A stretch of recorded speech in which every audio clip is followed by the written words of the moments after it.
This is Yuki.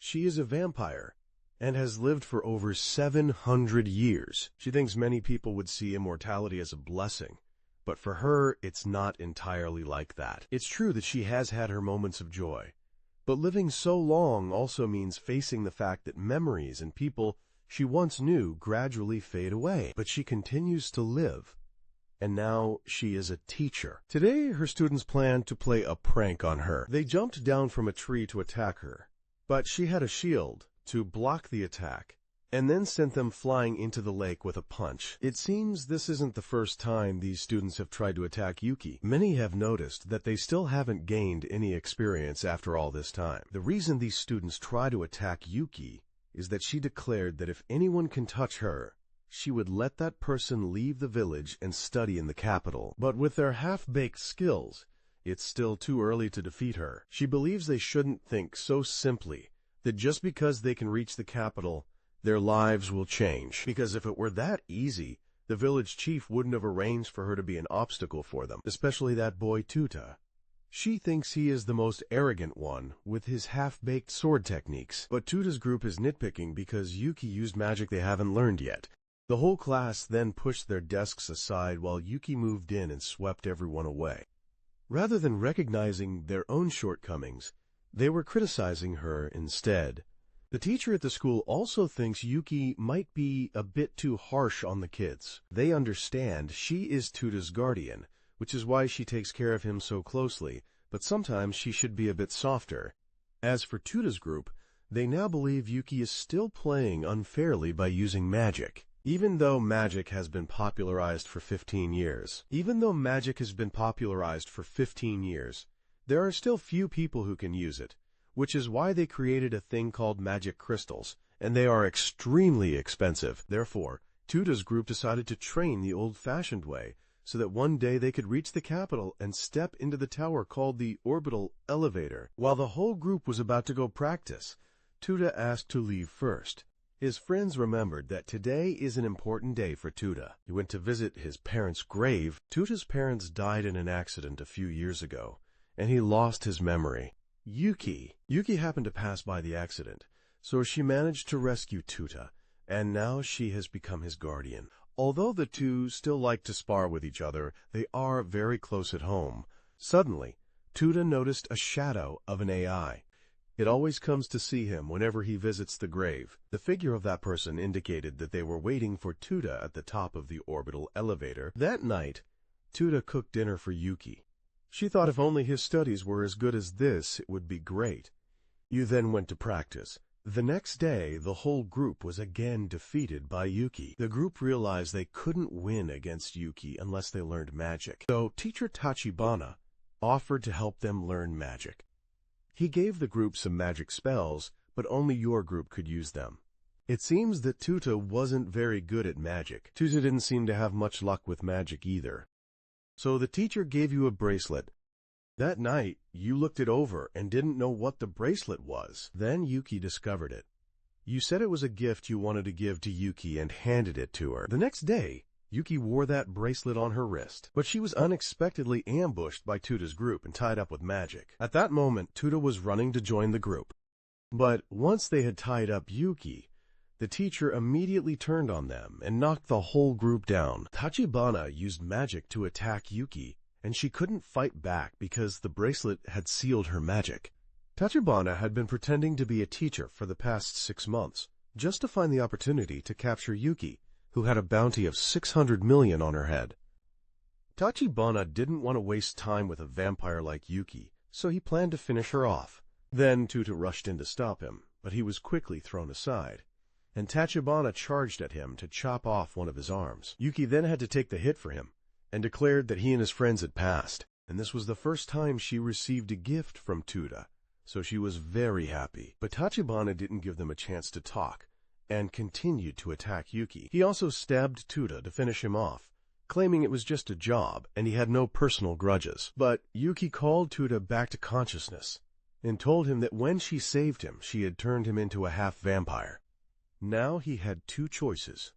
One was to die as a human, or 2 was to become an immortal monster if he drank her blood. He had to choose quickly because his friends were about to be attacked by Tachibana. Tuta then decided to drink Yuki's blood, and just as Tachibana was about to strike, he returned to confront him. But he used magic to blow Tuta away, and thought that no matter what Tuta was, he was still just a kid and couldn't scare him. But Tuta then restored his arm and punched him, sending him flying 10 meters away. Tuta then also passed out and met Yuki. He was surprised that Yuki was still okay, so she informed him that she was a vampire and that he was now immortal too. Tuta was fine with this, but Yuki warned that once he experienced the dark side of immortality, he would understand that it wasn't good at all. But he felt fine, because even though he was immortal, as long as Yuki was by his side, everything wouldn't be too bad since she was the only family he had. The next day, Tuta and Yuki said goodbye to their friends to head to the capital, because they were worried that staying here would attract more danger. Their friends promised to catch up with Tuta soon and meet him at the orbital elevator. Yuki then asked Tuta what his plans were after reaching the top of that tower, but he only believed that there must be something interesting up there, and he would become famous once he climbed it. The two then walked down a deserted path, and Tuta wondered why they weren't using public transport. Yuki thought they were currently targets of bounty hunters, so taking public transport would likely lead to a massacre.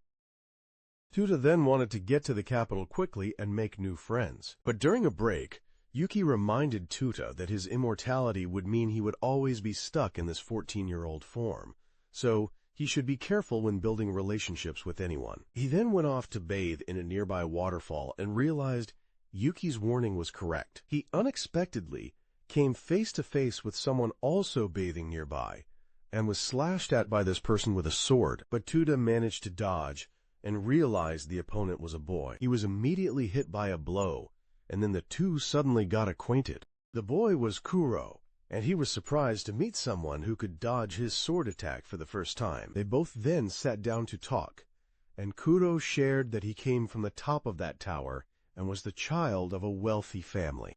He was currently being chased from home until he found a 700-year-old vampire. Suddenly, Yuki approached, and Kuro immediately drew his sword to attack. Yuki immediately recognized Kuro's identity.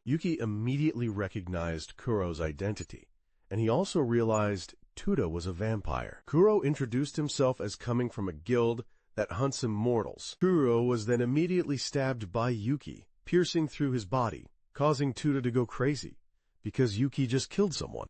But Yuki wanted him to look again, because it seemed Kuro also had an immortal body.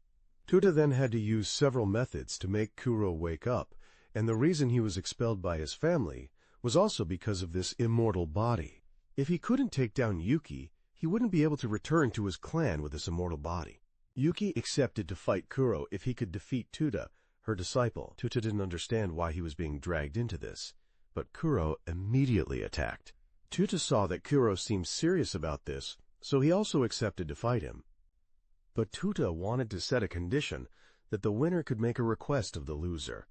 Tuta then received agreement, and Kuro also took out a sword for Tuta to fight fairly. But Tuta threw the sword away and rushed in to fight barehanded. He quickly kicked Kuro in the face, and then used his hands to strike at high speed to negate Kuro's reach advantage.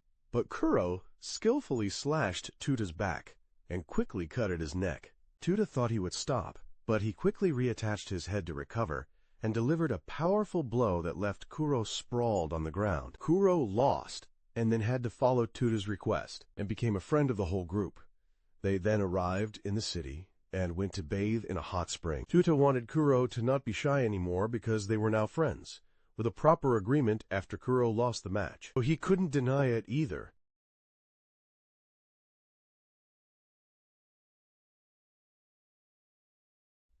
He also wondered about Kuro's family, which seemed quite strict. And the task of eliminating Yuki was basically just an excuse to drive him out of the house. Tuta thought that Kuro had no reason to go back there anymore, so it would be better to go along with him and Yuki. But Kuro still seemed not to fully see Tuta as a friend, so Tuta invited Kuro to spy on Yuki. In fact, he wasn't really interested in spying on Yuki since they had lived together for years. The issue was that Tuta wanted to do something with Kuro. He then climbed up first and saw a little girl there. But this little girl then transformed into Yuki, who revealed that her previous form was her real form. Yuki decided to challenge Tuta a bit. That was, if he could pull her towel, she would grant him a wish. But he felt a bit disappointed, because Yuki was actually a flat screen, so she threw a bunch of ice at him. She then decided to show him some ancient spells. An ice rain then poured down, and Kuro rushed up to catch Tuta. But Kuro now remembered that Tuta was immortal, so he didn't need to save him. But Tuta asked Kuro to throw him up. He quickly rushed up and then pulled Yuki's towel, and she acknowledged him. But he still claimed he wasn't interested, so Yuki pushed him underwater. Kuro had to laugh. Tuta then took a long time to see Kuro smile again. Kuro agreed to go with both of them, and Yuki asked Kuro if he wanted to be her student. Kuro also agreed, and they then wondered about Kuro's towel wrapping style. The group then set off, and Kuro believed he had found a place to belong. Tuta then thought about gathering more other immortals to form a team to protect the world together. Just then, unexpectedly, a convoy pulled up. They came to take Yuki back. The girl Corinne asked Tuta who he was, because if he was an outsider, he needed to be eliminated. But Yuki informed Corinne that Tuta was also an immortal. And Yuki also admitted that Tuta's idea was very good. But unfortunately, it's a bit late, because she has long established an organization for immortals herself, and it's called UQ Holder.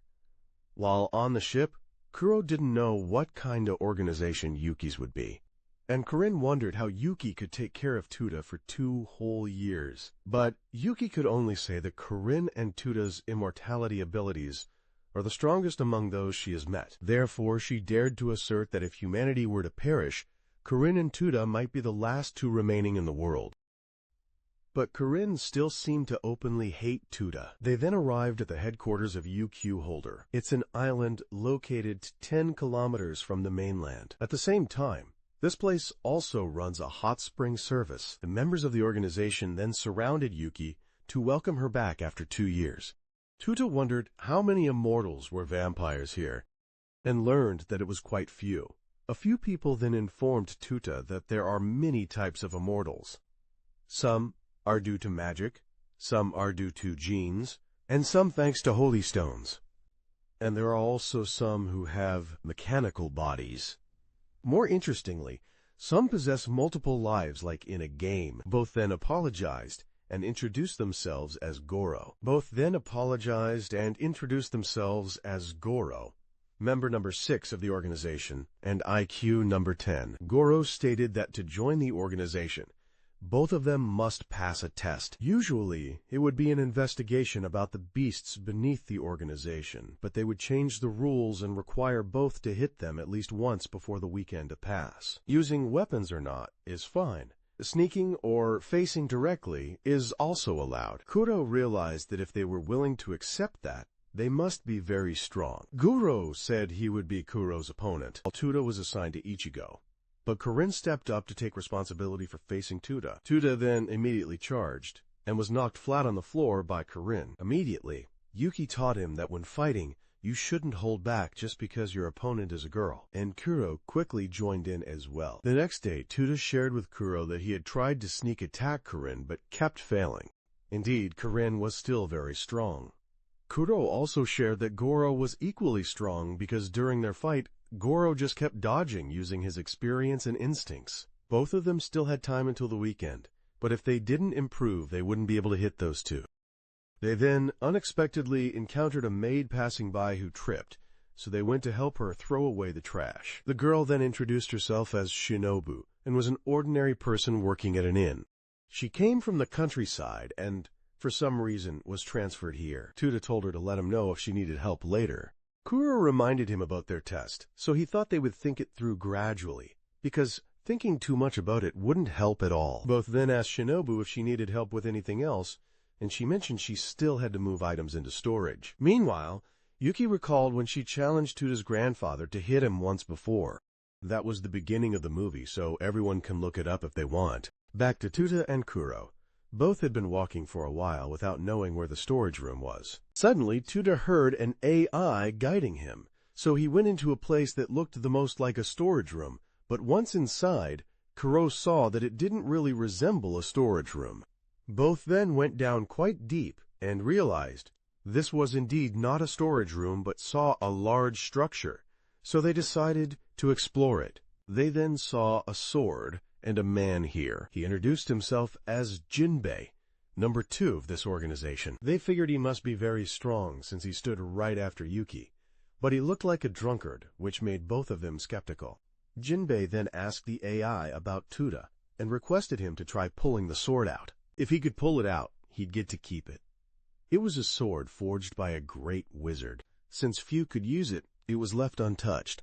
Tuta didn't really like holding swords because they were quite cumbersome, but having a sword at his side was indeed interesting, so he tried to pull it out, and it was quite hard to draw. Suddenly, the voice told him to twist the knob on the sword and try again, and he could pull it out completely. The voice belonged to the sword, and its name was Noboru. Jinbei wanted Noboru not to talk nonsense like that, but Noboru was tired of being in one place for too long and wanted to find a master to travel with. Jinbei then took the sword and handed it to Tuta. Jinbei then took the sword and informed Tuta that this sword has a button that allows you to change its weight at will. He raised it to 1 ton and threw it to Tuta, who immediately got his hand cut off. He then raised it to 50 tons and swung a blow to show him the benefits of increasing the weight. However, mastering Noboru entirely is a grueling process, and Tuta was determined not to disappoint Jinbei. Jinbei wanted both to practice here from now on to avoid causing trouble outside. In the following days, Tuta and Kuro went to the cave to train while also frequently helping Shinobu with her work. Jinbei requested Yuki to let him train the 2 kids, and Yuki just wanted to see if they could pass the test. Now both were ready to return to the Kuro test. After 7 days of training, both were now ready to return to the test. Kuro went to meet Goro while Tuta went to meet Kurin. Kurin noticed that Tuta had stopped trying to sneak attack because it was ineffective. He also asked Kurin if he would leave a scar if he hit her, and she said no, so he could confidently attack. Tuta immediately charged down to engage in battle, and even though he increased the weight of his sword, he still couldn't catch Kurin off guard. Meanwhile, Kuro was still being overpowered by Goro because Goro noticed that, although Kuro had good agility, his swordsmanship was lacking. At this point, Goro thought about what Tuta might do, then deliberately let his hand get cut off and controlled the severed arm to stab Goro from behind. He then collapsed and revived like a game mechanic, and we could see he still had over 250 lives left. It had been a long time since Goro lost a life like that, and he admitted it. Goro passed. Meanwhile, Shinobu was suddenly spotted by a monster. Tusa was still not letting Shinobu be overwhelmed. He had learned to continuously change the sword's weight to deliver suitable strikes. He made Kurin slip by tripping her, causing her to fall.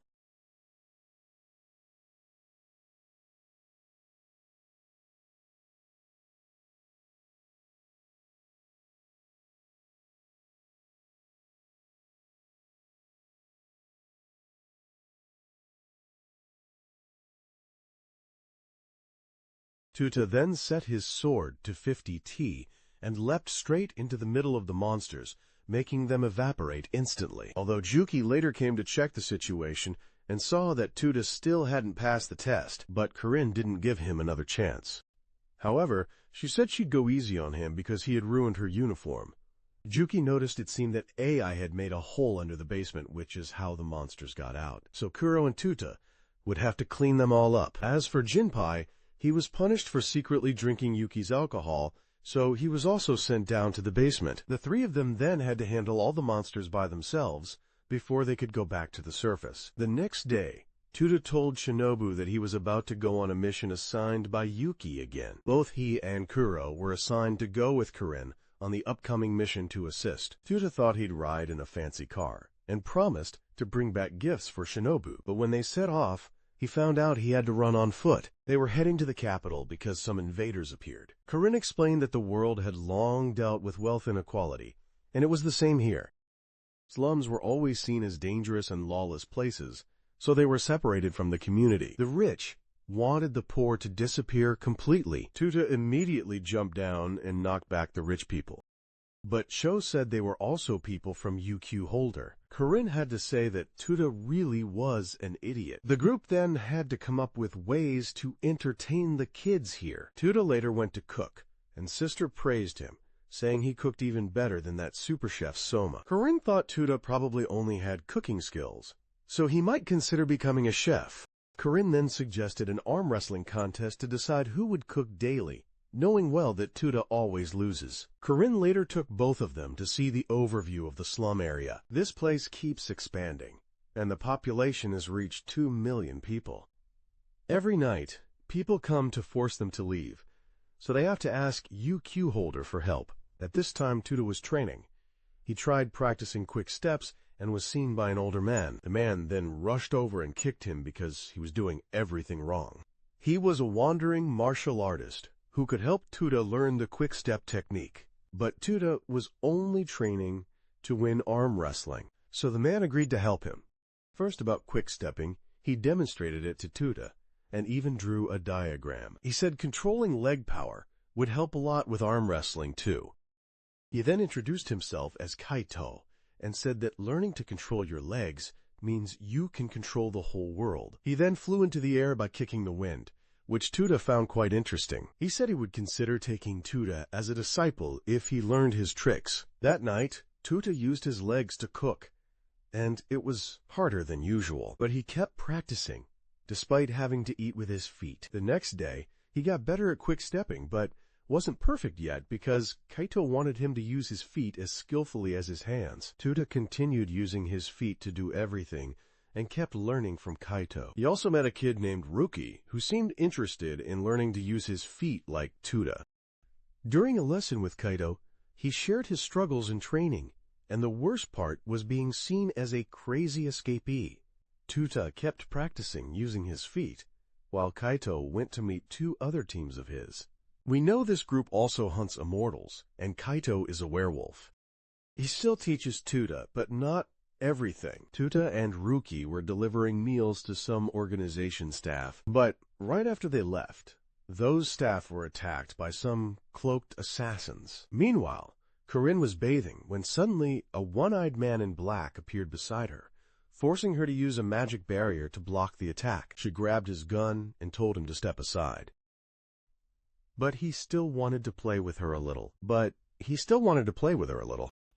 She got slashed repeatedly but kept punching him away. She rushed forward, threatening to kill him, but he quickly pulled his gun and shot her in the mouth, forcing her to let go.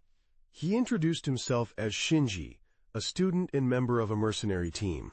Meanwhile, Tuta and Ruki were picking up scrap metal. Ruki said he wanted to earn money to go to college and then become a businessman to change the whole area. Suddenly, they noticed multiple fires in the slum.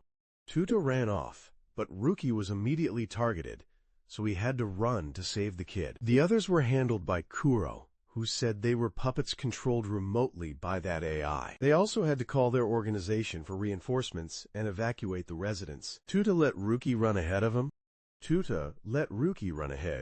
He was then immediately stabbed multiple times by Kaito. Then Kaito unleashed a strike that blew him out of the fight. Meanwhile, the blind swordsman wanted to fight Kuro. At that time, Corinne discovered that Shinji was a shadow manipulator. He used shadows to bind her, and started playing with her again. Meanwhile, Kuro had to face 2 enemies alone. Kuro was completely overwhelmed by Kaito's speed. Though his arm was cut off, Kuro managed to fight back. However, Kaito realized Kuro was some kind of regenerative type, one who can still be killed if the wounds exceed the healing speed. While Kuro was on guard, Kaito suddenly circled behind and sliced Kuro's body in half. Tuta's group was completely stuck and couldn't find any chance to turn things around. Kuro was knocked toward Tuta, who knew he had to find a way to remove the seal to help him. At that moment, Ruki suddenly stood up and wanted to protect Kuro and Tuta. Meanwhile, Shinji learned that Corinne was an immortal girl who once lived in a village in Europe, but she was hunted by a witch-hunting guild back then, who tried to kill her but failed. Then one day, Corinne suddenly disappeared without a trace. He searched for her for a long time. After hearing her story, her healing ability meant she didn't bleed a drop, but cruelly. She still felt pain. He didn't understand why she was here, arrogant in front of the poor, after she had been tortured by humans. Meanwhile, Juki could hardly do anything against Kaito. Juki asked why they were doing this. The blind man said their employer wanted to reclaim this land because it didn't belong to poor people like them. He knew the tower connected straight to Mars Station, and the clients there didn't want their property trespassed. So cleaning up was assigned to mercenaries like them. Ruki was about to be taken down when Kuro rushed to protect him, but both were later rescued by Tuta himself. At this moment, Corinne kicked Shinji's groin because she has the second holy light power given by God, so she could escape his dark magic. She then beat him up because he was the most disgusting pervert she had ever met. The blind old man didn't know how Tuta escaped Kaito's spell, nor did he know where Tuta got those gloves on his hands. But more importantly, they had hurt Tuta's friends, so he had to teach them a lesson. He then punched both of them away. Kaito was truly excited because that's why he does this dirty work, to fight people like Tuta. That's why he took this dirty job. Tuta asked Kuro how long it would take to recover. He still needed quite a bit of time. So Tuta decided to take on 2 opponents. But Corinne came to help, so Tuta could calmly expose Kaito, because not many people have his agility.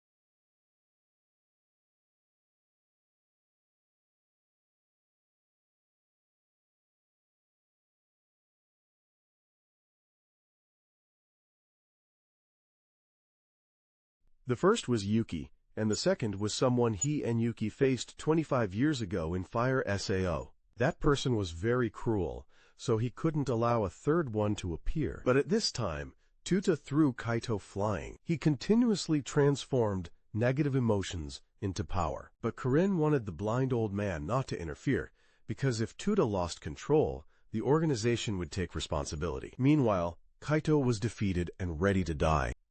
But Tuta regained his composure and tried to stop himself. Tuta wanted Kaito not to just lie there and wait for death like a disgusting bastard, but to get up and try to defeat him. Kaito then saw that Tuta had locked away his power, but that dark magic was what made him immortal. So now he couldn't recover. Meanwhile, Kaito was slowly recovering thanks to his werewolf power. But he still lost, and wanted Tuta to accept that dark magic, because it was part of his power. If he wanted a convincing win, he was ready to arm wrestle him. The blind old man didn't expect Tuta could hold back the dark magic. You have already stepped into the duel. The blind old man didn't expect Tuta could hold back the dark magic, and Tuta was taught by Kaito about his second secret technique. Always keep the belief that you stand at the top of the world. He flipped a coin and immediately pinned Tuta's arm down, but Tuta still held on and believed he had the strength. Ready to face death in a filthy place like this, or what? He accepted it because this is the world of money, and the poor have no say. But Tuta gave him a different view and then threw him straight from the rooftop to the ground. He admitted defeat, fully convinced, so he wanted to die. But Tuta still wouldn't give him that. Right after that, the blind old man decided to retreat, and Yuki then arrived to extinguish the fire with her ice magic. She was also surprised to see the blind old man here again. He swung his sword to create a space portal and left with Kaito. That night, the slum residents held a party to celebrate overcoming this incident. Meanwhile, Tuta wondered about the dark magic inside him, and Yuki thought it was because he drank her blood. A mysterious figure was watching and recognized Tuta, so it wasn't strange that he had her power. Meanwhile, a mysterious figure was watching and recognized Tuta. On the way back, Noboru complained to Kuro because Tuta didn't bring him along on the mission. Kushiro then asked Noboru if he knew anything about Tuta's dark magic. but he only knew a little. Kuro found it hard to believe that Tuta only inherited it from Du-KY, because a nearly ultimate level spell being obtained just through inheritance seemed too simple. Kuro worried that something bad was about to happen to Tuta. Noboru thought Kuro had feelings for Tuta because he wasn't sure if Kuro was male or female. Kuro panicked, stabbed Noboru into the ground, then ran away, even though Noboru was just joking. Meanwhile, Tuta was happily with Shinobu, riding a flying vehicle over the sea. Shinobu said she accidentally found this in a junk pile, restored it, and luckily fixed it. Shinobu said she dreams of creating a machine and racing in the Solar Race. It's an annual race, and Tuta decided to support her, even though she hadn't thought about actually joining the race herself. Kuro saw the two having fun together and felt a sudden pain in his heart without knowing why. Back in the room, Corinne suddenly realized that Kuro really was a girl, and she couldn't let a boy and girl like Kuro and Tuta share a room. But Kuro then explained that he was a half-human tribe and was born without a gender. Only on his 16th birthday did Kuro choose his gender. Corinne advised Kuro to choose female if he wanted to stay with Tuta. She charged at Kuro, both attacking and advising at the same time. She wanted Kuro to be with Tuta, so Tuta wouldn't get closer to Yuki anymore. At the same time, she believed Kuro really liked Tuta. He just hadn't admitted it yet. Ichigo then appeared and said Corinne shouldn't force Kuro like that. But she only wanted to give advice, so Ichigo came up with a solution for Kuro. Kuro then disguised himself as a girl and pretended to be someone else to go on a date with Tuta, to see what kind of feelings Kuro had for Tuta and help determine Kuro's gender more easily. Kuro then changed to blonde hair and went to meet Tuta. Kuro took the identity of his own cousin to meet Tuta and asked him to show around the capital. Because Tuta hadn't been here long either, they saw this as an opportunity to explore around. Corinne thought everything seemed fine, because a fool like Tuta definitely wouldn't recognize Kuro. She then asked Ichigo for a favor, because she originally planned to ask Kuro for help, but Kuro was busy, so Ichigo had to go instead. Meanwhile, Kuro and Tuta went to borrow Shinobu's vehicle, and Tuta wondered about the girl behind. Shinobu only knew she came from the tower. They then set off toward the mainland, while Noboru was left behind. Tuta and Kuro then had a fun outing, and Tuta really made Kuro's heart race and feel happy. Kuro then stumbled, and Tuta fixed her shoe, helping Kuro, who then wanted to go to the tower, so they went there together. But the puppet master Shinji from before discovered both of them. Meanwhile, Yuki was worried about Tuta, because Tuta's dark magic was innate, not passed down from her, and she feared that person would target Tuta. The person she meant was Fit, the white-haired man who had been following Tuta before. As soon as he got the news that Tuta was in the capital, he immediately left. Tuta and Kuro were now at the tower's observation deck, enjoying the view. Kuro still didn't know what Tuta thought of her usual self, so he asked. Tuta said he always saw Kuro as a precious friend, which made Kuro think that as long as he was a boy, he could still be with Tuta. But Kuro then asked what Tuta thought of her when she was a girl. Tuta thought Kuro was cute too, but Kuro became even more conflicted about her choice. And just at that moment, Shinji showed up to attack, but was knocked away by Tuta. He then used shadows to tie Tuta up, forcing Kuro to step in and help, but Kuro was quickly blocked by another swordsman. This guy quickly defeated Kuro and wanted Shinji to take Tuta away quickly. Kuro wasn't used to being in a girl's body yet, so it was hard to use his full strength. But Kuro then fought back and revealed that he himself was also immortal. So the swordsman knocked Kuro out of the tower. He then defeated Kuro once again and let Shinji take him away. But Kuro cleared his mind, broke free from the ropes, and punched Shinji away. Kuro also returned to his original body and forced the swordsman to retreat and hand over Tuta. Tuta then woke up, surprised that Kuro was also there.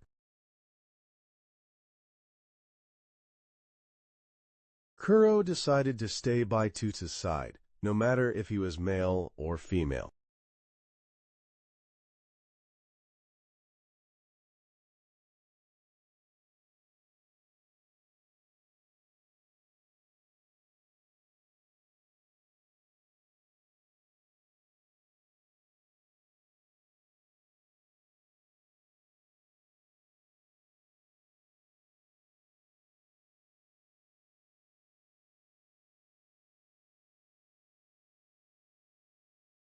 And Tuta realized the attacker was Shinji. The girl asked Tuta to hold her hand and then took him back to the base.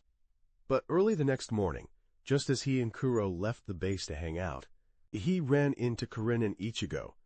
Corinne wondered how Tuta ended up here, because Kiri seemed not to let many people know about her powers while on the ship. Kiri explained that the cut she made under the tree was a revival point. It would keep working as long as the fire was still burning. Once Kiri dies, she will revive at that point and can bring others back with her by touching them. But for the 6 previous revivals, he had let go of her hand to chase after survival, so only this time could they all return together. Then she met Kuro as before and separated to go on her own. Kiri said she had to go to the top of the orbital elevator to attend a meeting, and Tuta was very interested and hoped to go along. But the first time Tuta met her, he had already said something similar. Right after that, Shinji showed up again and was kicked away by Tuta. He tried to merge into the shadow and attack from another direction, but Tuta blocked him because he had brought Noboru with him. You lifted the weight of the sword and knocked him away in one strike. Kiri said the strongest mage in the world is Fed. At that time, he was hunting Tuta, and during the first reset, she and Kuro separated from Tuta. The other two were there at the same time, and she discovered that Fed had come all the way to the tower to find Tuta. Ichigo tried to attack Fed, but he was quickly shattered by Fed's blow. Corinne was sucked into the void, and Tuta had his head taken. Kuro rushed over but was immediately defeated as well. Kiri was turned to stone by Fed. He believed he was the true master of Tuta, so he came to claim him. Kiri knew that if turned to stone, she wouldn't be able to reset, so she took out a knife to die and reset. Tuta was still a bit overwhelmed with the new information, but wondered if Fed was an AI. According to Kiri, Fed used to be a hero, but now is humanity's enemy. As for the SAO incident, Fed being Tuta's master, Kiri had no explanation. Ichigo and Corinne had learned about Kiri's abilities but wouldn't pry because the secret of her immortality was her weakness. Kiri's form is the one most prone to mistakes, because being betrayed would have unpredictable consequences. The whole group promised not to betray Kiri, so she didn't have to worry. But only now did Kiri reveal the plan she and Juki had come up with. Since they knew when the fake would appear, they planned to trap him. The group then returned to the tower, and Tuta stayed in place to lure the fake. Corinne and Ichigo would fight to attract his attention, while Kuro and Kiri just needed to touch Fed. Then Kiri would take Fed back to the respawn point stored in the cave beneath the base. But Ichigo wanted to return together with Kiri and the group. The group prepared the plan and split in every possible direction. Ichigo controlled the satellite and aimed it at the tower. Ready. They wondered why Sao Yuki wasn't joining, but Kiri thought Fed would sense Yuki, so he wouldn't act rashly and attack Tuta. Later, Tuta was hit by someone who left some kind of mark on him. Tuta tried to learn more about Fed and received information Yuki had prepared for him 85 days ago. Fed had helped resolve an incident on SAO Fire and saved the world. Tuta's grandfather was on SAO Fire with him then. They were both heroes at that time. Not long after, Yuki joined the group, but after Tuta's grandfather died, Fed changed and became humanity's enemy. He chased Tuta because of the connection between him and his grandfather, so Tuta was warned not to listen to him. Tuta then thought about Fed. The others informed him Fed had arrived. When Tuta looked, he immediately told Ichigo to stop shooting because his friends were here too. Following Fed, Tuta knew Fed had seen him, so he didn't retreat but faced him head-on. Two friends recognized Tuta and ran over to him. They said an acquaintance of theirs had just opened a shop here, so they took the chance to visit. At this time, Haikyuu was suddenly restrained by a maid and couldn't act. Fed had reached Tuta's front, and, though acting friendly, clearly showed his two friends were hostages. Tuta also revealed his hand without bothering to pretend. Fed tried to invite him to join and said Yuki wouldn't help him grow because she couldn't do anything worthwhile. But Tuta decided to confront him because he didn't believe Fed's description of Yuki. Fed wanted him to act wisely because he could destroy him. Everyone there suddenly heard Tuta shout that Fed was a terrorist, causing people to run away. Corinne quickly charged and dodged Fed's attack to kick Tuta's two friends away from him. The two then attacked simultaneously, but were blocked by Fed. Tuta increased the weight of his sword to break Fed's shield, and Haikyuu quickly regained control, firing satellite shots down at Fed. Fed tried to block. Then Kuro and Kiri rushed out. Kuro was stopped, so Kiri charged forward to try and take Fed away with Tuta and Corinne, but Kiri was turned to stone in an instant, so the plan failed. As they tried to retreat, Fed said he needed 5 minutes to recharge his shield, so Tuta had a chance to catch him. So he stepped up to fight. Corinne faced an old monk named Saba. Kuro faced the swordsman from before named Asura. The maid fighting Ichigo was Iwaizumi. They all belonged to Fed's Silver Wing organization. Kuro realized Asura was from the Sao Fire Tribe and had 6 arms. Iwaizumi was also a robot like Ichigo, but with more combat experience. Corinne suddenly noticed a number on Kiri's hand. Meanwhile, Tuta used a martial art attack, but Fed blocked it. Fed quickly approached and unleashed a rain of knives on Tuta's head. He survived the attack, but Fed said his grandfather dodged that move at age 10 without a scratch. Tuta thought Fed seemed a bit obsessed with his grandfather. He then charged to attack Fed. Unexpectedly, he had already mastered the gravity sword so well. Tuta landed a hit on Fed, forcing him to back off and cast a magic spell. Corinne informed Tuta about the number on Kiri's hand, so he knew Kiri had a plan. He told everyone to regroup when the number returned. Tuta provoked Fed, saying he didn't dare come close for close combat.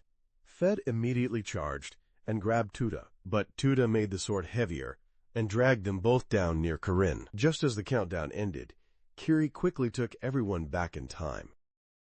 Fit was trapped in the cave and met Yuki there. Here, she just wanted to talk, but Fit thought they no longer had any connection from 25 years ago. They wanted to fight, but it would be pointless because both are immortal. So Fit wanted to leave, and in exchange, if they didn't stop him, he would answer one question for each of them. They had the right to ask anything, because he knew everything in this world. Tuta had many questions and hadn't chosen one yet. So Haikyuu asked first what he needed Tuta for. Fit revealed he needed Tuta to save your grandfather. Tuta thought his grandfather was already dead, but actually Yuki had hidden that from him. Once they saved Tuta's grandfather, Fit would save 12 billion people in this solar system. Corinne then asked the next question. Did Tuta's grandfather cherish AI more, or Fit, or Yuki? But Fit said Tuta's grandfather had many people to cherish, and Yuki only loved Tuta's great-grandfather.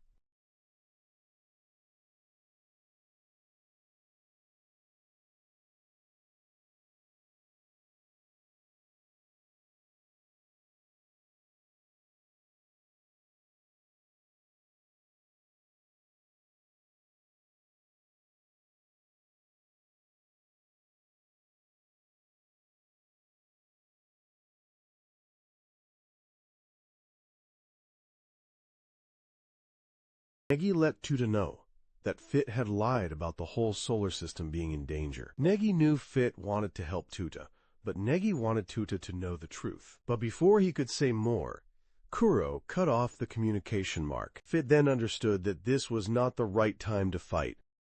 Tuta still couldn't understand what his grandfather was trying to convey to him. Kiri was quite annoyed, because they had gone through the trouble of capturing Fit, but Yuki let him go. And when Tuta's grandfather appeared, she was the only one not present. Corinne noticed Kiri seemed to like that. Tuta was disappointed for not being there at that important moment. Meanwhile, Tuta tried to ask Yuki about it, but she kept avoiding the topic. She still didn't want Tuta to know everything yet. she still didn't want Tuta to know everything. Suddenly, a lady came to the base and requested to see Tuta and Yuki.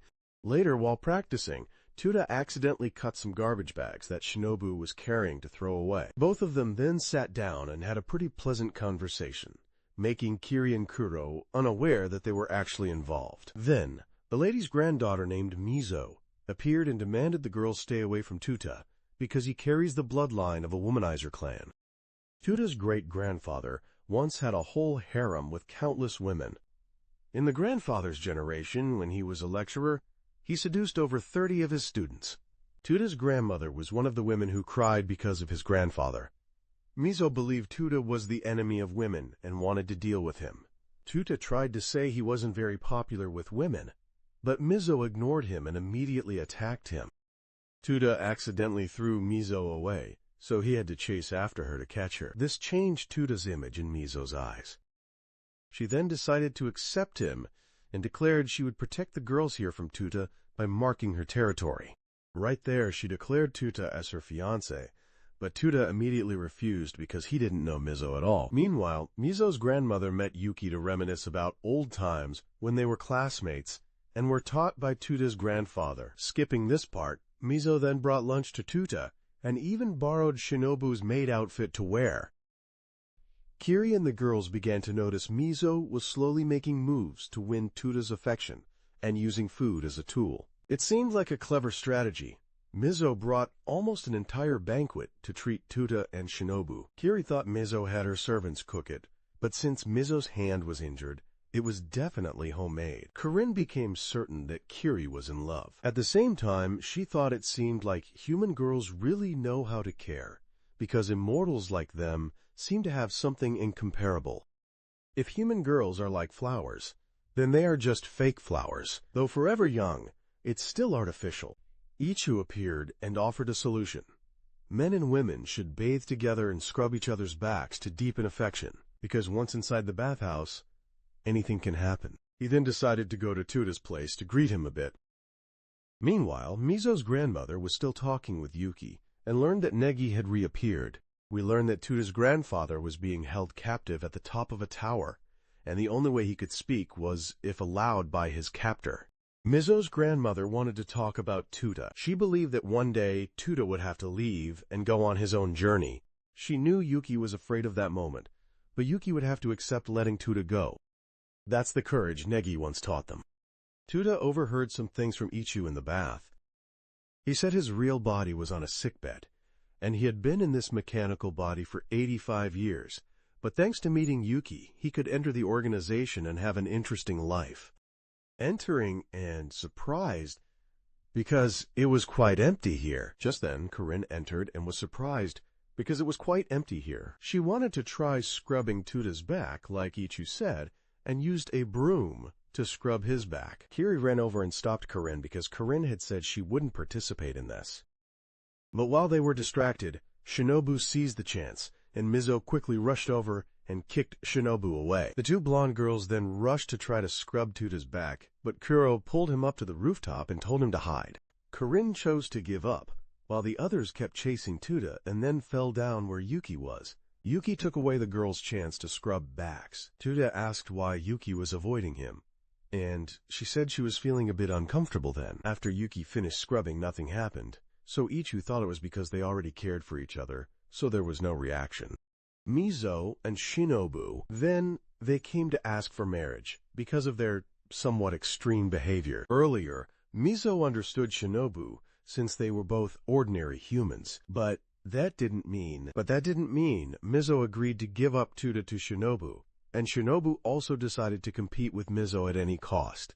As for Tuta went to see Yuki, and she had something to tell him, but she talked to him in her true form. Tuta first asked if Yuki loved his grandfather. She admitted she still does until now, but the person who appeared to him that day wasn't Negi, but the one she loved before his grandfather, who defeated the original witch. But she possessed Negi's body as a parasite. Negi's possession was only a matter of time, so she didn't believe what Negi said that day. Both she and Fett wanted to save Negi, but their methods were opposite, so they separated.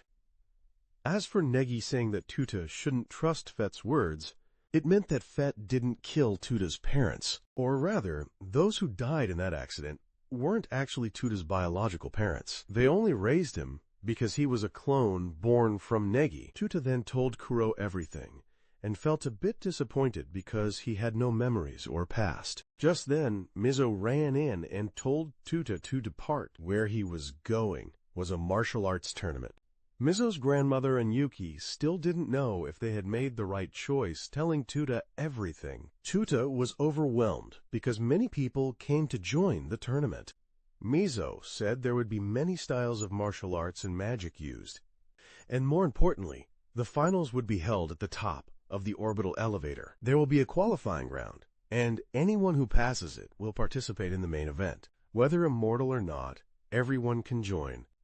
Tuta later wanted to register, and Kuro didn't expect that Tuta, who was just sad, was now eager again. Kiri wanted to know why Tuta was sad, but when going to register, Kuro hid the truth.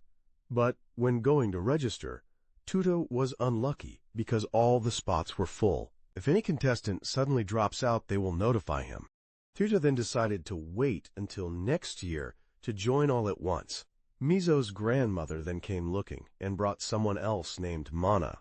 She is the principal of the academy where he is standing, and this place was also where Negi used to teach. Both of them were once Negi's students. Mizo's grandmother then wanted to talk privately with Tuta, so she asked Mizo to leave for a while. Shinobu was quite bored at home at this time. She then discovered that Yuki and Corinne were also going to the capital, so she decided to go along.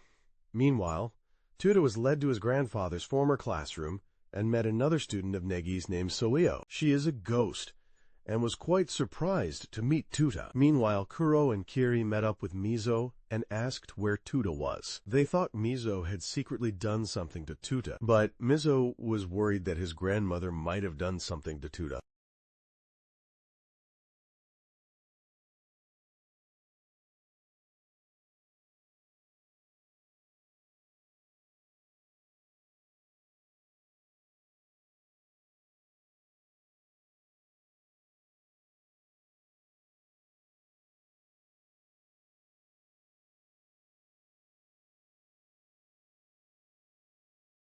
His opponent was a mysterious person wearing a cloak. Tuta felt something somewhat familiar about the opponent. Then he charged in to attack first. Mizo's maid noticed something strange about Tuta's opponent. Kuro also realized this. The guy was strange because he seemed to be radiating killing intent. Someone at the infirmary recognized this guy as the one who injured himself to steal the match spot. The match means this match was fixed, and the cloaked guy kept calling Tuta brother. Tuta dodged a magic attack from the enemy and struck during a moment of vulnerability, but the opponent blocked it in time and fired back magic at him. Tuta was knocked down. Then the guy used magic while calling him a cheap clone, then immediately rushed in and slashed him once, causing Tuta to be cut in half. Kuro really wanted to intervene, but the arena floor was wrapped in a barrier. At this point, Tuta activated dark magic to fight, but the guy pulled out another sword and restrained Tuta, then shot a volley of dark spears at him to pin him to the ground. He said these two swords are designed to repel all kinds of magic, including Tuta's dark magic. He believed Tuta was just a copy, but from the start, Tuta was different from him, just a defective product. Tuta would always be a monster. Tuta was then cheered on by friends in the stands. He ignored the harsh truth the others said, and then fought back. He realized the opponent was female, and then another person suddenly appeared. Kuro recognized that it was Tuta's grandfather, Negi, but Mana realized it wasn't the Negi they knew, but the primordial witch. She was trying to trick Tuta into following her to the top of the tower, but Tuta refused. And right then Yuki used magic and rushed straight into the arena to help Tuta. She came and exposed the primordial witch, but suddenly two more people came and restrained Yuki. They were all Negi's former students, and another swordsman then charged but was stopped by Corinne and Kuro. Kiri handed the sword back to Tuta. Now both sides were evenly matched in numbers. The primordial witch wanted to see if Yuki's side was ready to fight. Tuta was definitely ready. Yuki said the three on the other side were all dead, and she didn't know how the primordial witch turned them into her subordinates, and she didn't want to fight them because they were acquaintances. Then the primordial witch suddenly sneezed, causing everyone's clothes to fly off. Tuta didn't expect someone to have such a dirty power, but this was a disease Negi once had, and it still exists now. And it's proof of Negi's body strength. Shinobu arrived and wondered why there was a black hole in the sky. Meanwhile, Kiri asked to stop the fight and wanted the primordial witch to try to persuade Tuta to come with her. But the other side could read minds, so Kiri's plan was exposed. Still, the other side agreed to try words instead of violence. Their reason was that Tuta was the only successful experiment combining the genes of Negi and a person named Asuna. But then another person appeared and created a black hole that sucked Tuta away. He was taken into a space and met someone claiming to be Sunny Noboro. He said he created Negi and warned Tuta not to be fooled, that he was the one who created Negi and not to be tricked because he was the only one who ever made Yuki helpless. He was immediately punished by Sande, who said she was currently on the primordial witch's side and wanted to persuade Tuta. Sunday then showed Tuta Yuki's past. She was once saved by Tuta's great-grandfather Naji, and since then Yuki followed Naji until she turned him into her own. Tuta was then taken to the academy, where Yuki met Negi 15 years later. Because Negi wanted to become stronger, Yuki tried to turn Negi into her subordinate, and that was when Asuna appeared. Negi then became Yuki's disciple and developed his own power, which everyone can see in the prequel.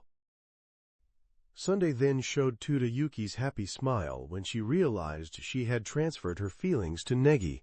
She saw teaching Negi as a contract, and Negi's feelings were the price to pay for that contract. Tuta thanked Sunday for showing him these past images, but Sunday told him this was not Yuki's real past. Then suddenly recognized Tuta and was captured by the primordial witch. Tuta was also stabbed several times by Sande and pinned to the ground. Yuki was torn apart by the primordial witch. Tuta tried to reach Yuki, but the primordial witch said Yuki would never be happy unless Tuta agreed to follow her. They touched each other, and Tuta decided to protect Yuki. Yuki said she really wanted to stay by Tuta's side forever. Her words made him remember the day Yuki saved him. Tuta then decided to ignore who Yuki had loved before. Now he was the one who would stay with her and go with her to a peaceful and happy place. But the primordial witch knew Yuki, recognized her sins, and knew she would never have happiness. But Tuta didn't care, because Yuki's happiness wasn't for her to decide. She then wanted to see what Tuta could do, so she started attacking. Yuki regained her spirit and said this was a fantasy space created by the primordial witch. If they defeated her here, they would win. Yuki then created a barrier for both of them, so neither would be affected by this space's rules. As they charged, the primordial witch used the faces of Nagi and Negi to seduce Yuki. She was quickly captured and thrown toward Tuta. He thought Yuki was a flirt, but she said she only loved 3 people in 700 years, which was very faithful. She then threw a big attack at the witch, but it was shattered. Tuta tried to rush and attack, but was punched away by a copy of Negi. He then realized the girls around him were trying to pull him down. And then the person named Asuna, appeared and destroyed the witch's space. She said that she is Tuta's grandmother. Asuna then realized that she had also saved Yuki. And Yuki was surprised that Asuna had originally sacrificed herself in SAO but now was here. She remembered that inside Tuta there was a part of Asuna, so this seemed to be the reason. Meanwhile, the girls on the other side had also escaped and tried to ask Tuta to forget what had just happened before because it was only an illusion. Asuna then told Tuta that outside, less than a second had passed, and when she destroys this space, the real battle will take place out there. So she wanted them to be ready to fight. Asuna then gave Tuta's group a way to win. The witch had regained control of the space, and Asuna had to create a barrier to buy some time, to let Tuta know that the key to victory lies within his power. so he needed to hold on until it awakens. Right after giving that instruction, Asuna broke the barrier by slashing down the witch. The group quickly returned to the battle. First, the swordsman Kiri aimed at the witch's eyes and attacked so that Corinne could use her holy magic and strike him. As for the two mind readers, Kuro split himself to attack. Although they were still caught, they couldn't avoid attacks from all sides, so they were tied up. The girl wearing a cloak was distracted by Tuta and then frozen by Yuki. Meanwhile, Tuta rushed straight at the origin witch.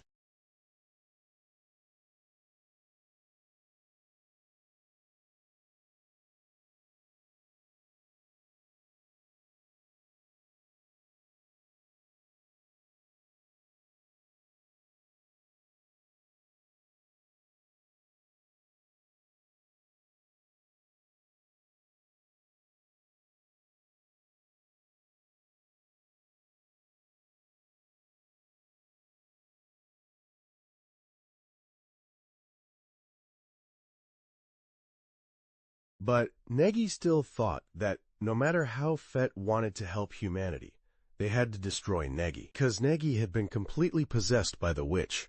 But Feet wouldn't accept it, because everything Pete did was to save Negi. Negi said there was no time left, so he wanted to say a few last words to Tuta. But Tuta wanted Negi to spend that time with Yuki. Negi apologized to Yuki for not being able to save her father Naji.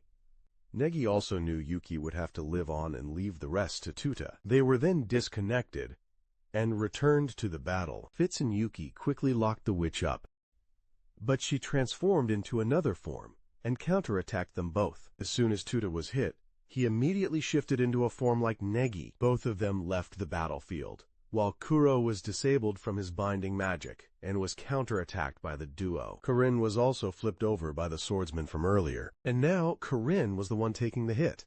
Tuta then tried to run away to buy time, but the witch stubbornly followed behind and threw him into the tower. Tuta didn't know that Negi used to be a hero who saved Sao, but the way he acted now didn't look like someone who would protect the weak. Still, he was hit by a kind of lightning beam from Negi. Even so, Tuta kept trying to get close to the witch to attack, but then the swordsman rushed up and stabbed him once, making him fall to the ground. At this point, all of Tuta's friends had been defeated, and just as Tuta was about to be taken down, Kiri rushed out to block it. The witch stopped because she knew about Kiri's abilities, but they used Kiri's feelings to distract her, then stabbed her once. But the witch avoided the fatal spot to keep Kiri alive. Wearing a cloak, knowing Kiri still had a backup plan, she broke Kiri's teeth to take the poison hidden inside them. Tuta was very angry, but Kiri smiled because they had bought enough time. The witch was then sent back to the past and stood before all of Negi's students. They then took turns attacking the witch, but most attacks were weak and were blocked by the witch. She then got serious and flew up, intending to wipe them out completely, but some in the class managed to block those attacks. They then weakened the witch, and then used a triggering strike to strengthen the part of Negi's mind inside. They said Tuta was created from all their genes and Negi's, not just Asuna's alone. Asuna then also appeared and tried to help Negi awaken, but the witch still held control too tightly. However, this time she chose to retreat, and Asuna believed Tuta would be the key to completely freeing Negi in the future. The witch then arranged to meet Tuta at the top of the tower, and then she left along with her subordinates. Meanwhile, Tuta wondered about the people in the stands. They had all been rescued by Jinbi and Goro. Shinobu and Ichigo also joined in to show that next time they would find a way to rescue Negi themselves. Azuki shouldn't try to stop them. Not long after, back at the base, Kiri looked quite frustrated because she felt stupid for accidentally saying her feelings for Tuta were just a tactic to buy time, and he completely believed it. Tuta then suddenly ran to Yuki's room and declared he really liked her, and he would keep his promise to always be by Yuki's side so she wouldn't go anywhere anymore. But Yuki refused and said he didn't need to worry about that. Corinne then saw that Tuta was pretty bold to confess to Yuki right in front of her. She then chased after him to give Tuta a beating. Meanwhile, Yuki thought it was still too soon for Tuta to say that, and this part of the story ends here.